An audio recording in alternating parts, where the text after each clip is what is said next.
Hey yo! On se retrouve aujourd'hui pour une vidéo un peu plus classique et posée comme je n'en avais pas fait depuis longtemps. Et donc aujourd'hui on va voir quelles pourraient être les primes de l'équipage des Rocks lors de leur apogée et donc il y a 40 ans. Pour commencer on va remettre les choses dans le contexte. Donc il y a 40 ans le plus puissant équipage sur les mers était celui des Rocks. Ils étaient si puissants que Roger et Garp ont dû s'allier pour les vaincre, sachant que Garp et Roger sont deux monstres de puissance, les Rocks devaient vraiment être incroyablement puissants. Et donc on va voir aujourd'hui la prime qu'aurait pu être celle des membres connus à ce jour que l'on connaît. Pour rappel, nous connaissons actuellement le capitaine, Rox Dick Zebek, trois des futurs empereurs, à savoir Kaido, Big Mom et Barbe Blanche, et aussi Shiki, ainsi que le capitaine John, la Hache d'Argent et Wang Zi. Mais nous ne parlerons pas de ces trois-là, puisque d'après moi, on a trop peu d'informations sur deux d'entre eux, et le troisième, j'ai une théorie qui va bientôt arriver sur lui. Donc aujourd'hui, on va parler de ce qui semble être le top 5 de l'équipage des Rocks, à savoir Shiki, Big Mom, Kaido, Barbe Blanche et bien sûr Rox Dick Zebek. Donc Shiki le Lion d'Or, premier prisonnier du 6ème étage d'Impel Down à avoir réussi à s'échapper de la prison dite inviolable. Shiki possède le Fuwafu Anomi ou fruit flottant qui lui permet de faire léviter n'importe quel objet non vivant, peu importe sa taille et son poids sans même les toucher.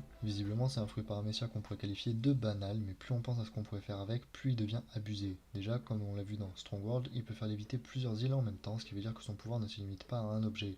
En plus, admettons qu'il relâche les îles au-dessus de Maréjoise par exemple, et là le monde est fini. De plus, il se bat avec deux lames qu'il a placées à la place de ses pieds qu'il a coupées à Impel Down. Et donc bon manieur à deux lames, et pour finir, juste après s'être enfui d'Impel Down, il est parti se taper contre Garp et Sengoku à leur apogée, et tout seul ce qui prouve de sa puissance. Donc, je pense qu'à l'époque des Rocks, Shiki le Lion d'Or avait une prime avoisinant les 1 milliard de berries, ce qui est déjà énorme pour un numéro 5. Pour ordre de comparaison, le numéro 5 des Mugiwara en prime est Usopp avec ses 200 millions de berries, soit 5 fois moins que Shiki.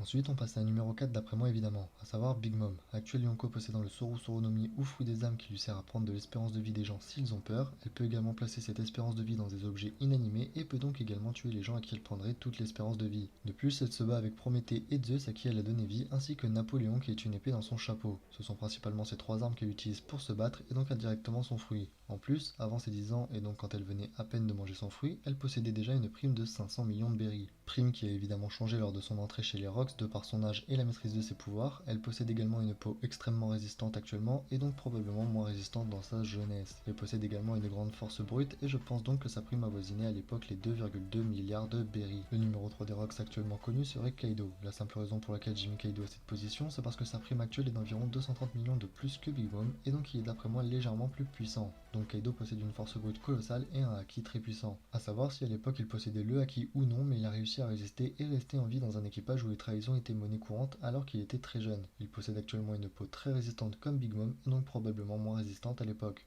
Il ne possédait pas son fruit lors de son expérience chez les Rocks puisque Big Mom lui a trouvé après la bataille de God Valley. Par contre, il possède déjà son Kanabo qui a l'air d'avoir tenu jusqu'à maintenant. Peut-être qu'il a recouvert de haki depuis toujours et il possède donc un maniement parfait de son arme. C'est pour ça que sa prime de l'époque était légèrement plus élevée que celle de Big Mom car il était au moins aussi puissant qu'elle et sans fruit. Et je pense donc que sa prime était de 2,3 milliards de berries. Pour Barbe Blanche qui était d'après moi le second ou au moins le numéro 3 au cas où le second n'aurait pas encore été révélé, possédait le Gura Gura no Mi ou fruit du tremblement qui a le pouvoir de détruire le monde. Il peut créer des tsunamis, fendre l'air, détruire des îles et j'en passe. En d'autres termes, un vrai monstre de puissance. En plus, il possède un Bicento sur lequel il peut également utiliser son fruit. Sur les 20 dernières années après la dissolution des Rocks, Barbe Blanche était considéré comme le rival de Roger. Il possède une grande force physique et les trois formes du haki qu'il devait maîtriser à la perfection avant sa maladie. À son âge d'or, il devait être d'une puissance phénoménale. Il est même dit que Weeble, le nouveau corsaire rasant tout sur son passage, est à peu près la même puissance brute que Barbe Blanche à son apogée, ce qui veut dire que Barbe Blanche était capable de raser une île à sa seule force et à son arme. Couplé à son fruit, il devait être incroyablement puissant en plus des trois formes de haki, et je pense donc à une prime avoisinant les 2,8 milliards de berries pour l'ancien pirate le plus fort du monde. Et pour finir, Rox Dick Zebek, le capitaine des Rocks qui a été vaincu par Garp et Roger au minimum, et qui était donc la personne la plus puissante et la plus dangereuse du monde, et qui doit avoir une puissance hors norme. Beaucoup de théories disent qu'il possédait le Yami Yami no Mi actuellement détenu par Teach, mais on n'en sait pas plus. En tout cas, c'est très probable qu'il avait un fruit du démon. Il devait également maîtriser les trois formes du haki à la perfection. De plus, on le voit avec un sabre sur lequel il devait utiliser son fruit s'il en avait un, et devait posséder une grande force physique, en tout cas suffisamment pour pouvoir affronter Roger et Garp simultanément. Sachant que Roger est décédé avec une prime de plus de 5,5 milliards de berries, mais probablement moins élevée à l'époque, et Garp est le héros de la marine, ce qui veut dire que Xebec possédait forcément une prime supérieure à celle de Roger. Admettant que Roger était le plus fort quand il avait 5,5 milliards de berries, en plus d'être le plus dangereux pour le gouvernement, alors il aurait pu se battre contre Xebec en un contre un, mais en tout cas Xebec était considéré comme l'ennemi le plus puissant que Roger ait affronté. Donc pour moi, Xebec avait une prime de 6,4 milliards de berries, soit environ 2,5 fois plus que son second, ce qui est à peu près ce qui est respecté dans la plupart des équipages aujourd'hui au minimum. Voilà, j'espère que cette vidéo vous aura plu, perso j'ai vraiment kiffé la faire, et dites-moi en commentaire quelle vidéo vous aimeriez que je fasse à l'avenir. En attendant, n'oublie pas de lâcher ton meilleur Dragon Like et de rejoindre la Z-Team. Sayonara.